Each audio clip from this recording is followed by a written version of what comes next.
There's a furious debate in D.C. over what to make of HTS in Syria. So Kyle Kulinski of Secular Talk recently put out a video titled 9/11 Victims Betrayed as Al-Qaeda Affiliate Taken Off Terror List.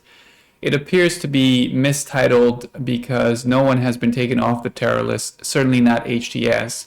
And the conclusion that Kyle reaches, I think, is incorrect. At the outset, let me just say that Secular Talk generally does an excellent job on topics he covers, especially when he covers the Gaza genocide, but not here. Let's listen in. The story quotes a U.S. official addressing the group's official designation as a terrorist organization. Quote, "There is a huge scramble to see if and how and when we can delist HTS." So here's what they say in Politico. But HTS, led by Abu Muhammad al-Ghalani, is also a U.S. designated terror organization. Al-Ghalani was linked with al-Qaeda for years, but cut ties with al-Qaeda and militant groups as a moderate force to oppose Assad. There's a furious debate playing out in Washington over what to make of HTS, according to 4 current and former U.S. officials familiar with the discussions, all of whom were granted anonymity to discuss internal policy deliberations. There's a huge scramble to see if and how and when we can delist HTS, said one of the current officials. So in other words, they are planning on taking this group and this individual off the terror list. Mind you, in 2018, they put him on the terror list, and they said $10 million if you tell us his whereabouts. As I stated before, it's inaccurate to say that they are taking al-Jilani and or HTS off the terror list. It's more correct to say they're considering whether or not to do it. To be frank, I would be a little surprised if it's done. Let's listen in. $10 million. Or if you get him, $10 million. $10 million. We went from a bounty of $10 million on Homie's head and putting his group on the terror list in 2018 to, you know what? Maybe we'll take this Al-Qaeda affiliate off because he said some decent things, bro. So it's more than al-Giuliani saying some decent things. I'll get to that in a moment. Now, don't get me wrong, I think it's up in the air as far as what he does, but if al-Giuliani and the HTS start doing extrajudicial executions or anything like that, what's the problem with simply adding them back on the terrorist list? What harm is done by taking him off the terror list if we can just put them back on the terrorist list if they, let's use the word, misbehave? Are you fucking kidding me? Imagine I was reading this story to you in the year, let's say 2003, right on the heels of 9/11, when Al-Qaeda flew planes into the towers and the towers collapsed and they were public enemy number 1, and Osama bin Laden was public enemy number 1. What if I told you in the near future, the U.S. would scramble to take an Al-Qaeda affiliate off the terror watch list? Now, this is the problem with ignorance. You end up reaching the wrong conclusions. HTS has separated itself from Al-Qaeda and has fought and defeated both Al-Qaeda and ISIS in Syria. So sure, they are an affiliate because they were formerly al-Nusra, which is an affiliate of Al-Qaeda, but we do have some receipts. We will, of course, want more, but we have some because they have governed Idlib, and they did not govern that area the way Al-Qaeda governs areas, and certainly not the way ISIS does. They rebuilt churches in Idlib. Does that sound like Al-Qaeda? Once again, don't get me wrong, I would be a fan of a secular Democrat as far as what I would want a person's ideology to be. But for Syria and the absolute hell that that country went through, yeah, I'd give al-Giuliani a shot. And honestly, if we don't hear any announcement of democratic elections within about 6 or so months, I'd be in favor of adding HTS and al-Giuliani back on the terrorist list. That's if we take him off in the first place, which I still believe is unlikely.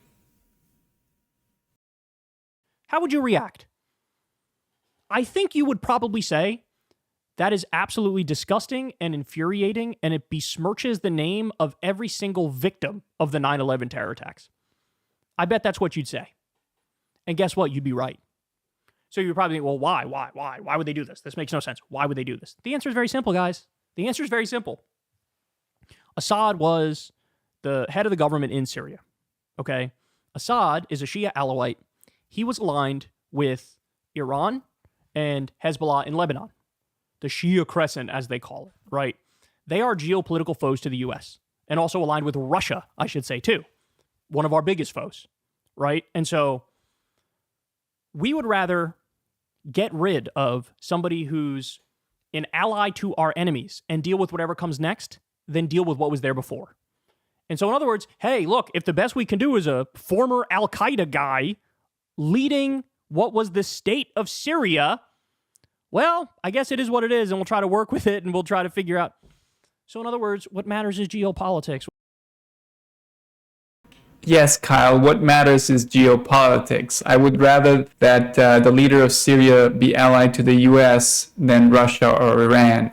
But really, what the United States should be pushing for is democratic Syria, but that's extremely tricky, probably impossible to do correctly because the United States does not have a good reputation in the Middle East, and that's putting it mildly because presently we are facilitating a genocide in Gaza, and also we have our own problems with democracy considering the electoral college system.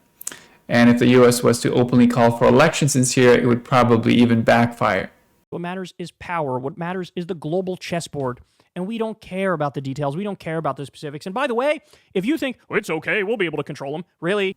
It's not about controlling them. It's about incentivizing them to make decisions that are inclusive and fair towards minorities. It's about incentivizing them to have some absolute minimum concern towards human rights. It's about incentivizing them to move to a more democratic kind of government, as crazy as that might sound. What does Kyle expect? Does he expect we'll get leaders in bloody Syria who will be calling for gay marriage? Does Kyle not know the kind of hell that the people of Syria went through? Has he ever heard of the Sednaya prison? Context matters. How'd that work with Osama bin Laden and the Mujahideen when we armed them and funded them when they were fighting the Soviet Union, and Western press was writing fucking puff pieces about him saying, oh, he's a revolutionary, he's a freedom fighter, he's an independence fighter, etc. How'd that work out? Oh, that's right. Those guns were eventually turned on us. No fucking shit. When you get in bed with radical jihadists, turns out they like... I have to make another point. It's not about getting in bed with any group. It's about creating structures that will result in positive outcomes. Jihad. What are we doing here, man? What are we doing?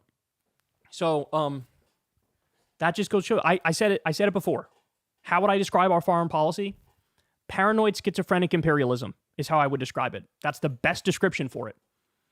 I mean, we've covered the stories in the past. You had General Petraeus saying, let's arm al-Qaeda so that al-Qaeda fights ISIS. That was not that long ago that he said that. That was his brilliant idea. We also have, in Syria, we had Pentagon-funded rebels fighting CIA-funded rebels. So arming both sides. As Assad was falling, the U.S. conducted 75 strikes against ISIS strongholds. I would always support airstrikes against ISIS. Why is that even an issue? The only way it would be an issue would be if civilians are harmed or killed. So that is, okay, we're against the government, we're against Assad and his government, but we're also against his enemies in ISIS who are also going to bomb as he's falling. So like, we're so happy he fell, but also we're going to bomb his enemies because some of his enemies are a little too much. But Al-Qaeda might be okay, the Al-Qaeda affiliates, but the ISIS ones, maybe that's a little too far. You want to talk about playing with fire? This is beyond absurd. This is beyond absurd. And then, of course, I haven't even mentioned yet, Israel currently taking more Syrian territory, bombing Damascus, bombing like weapons depots in the area, right?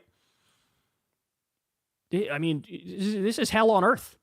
So Kyle is going to be right about Israel. I don't think the video presents anything else here. I would just add that HTS is an Al-Qaeda affiliate that defeated Al-Qaeda and ISIS. So let's see what happens now that Bashar al-Assad is overthrown. The main thing to watch out for is whether there will be elections, and if not, then there is a chance that we see another civil war. This one will be fought between the Free Syrian Army, I believe, and of course those who sympathize with the Free Syrian Army versus HTS. We know that Free Syrian Army was in favor of free and democratic elections. So we'll see. Hopefully there's not a civil war. Hopefully we see democratic elections. Thanks for watching. Don't forget to subscribe to my channel and make sure to hit the like button as well. See you next time.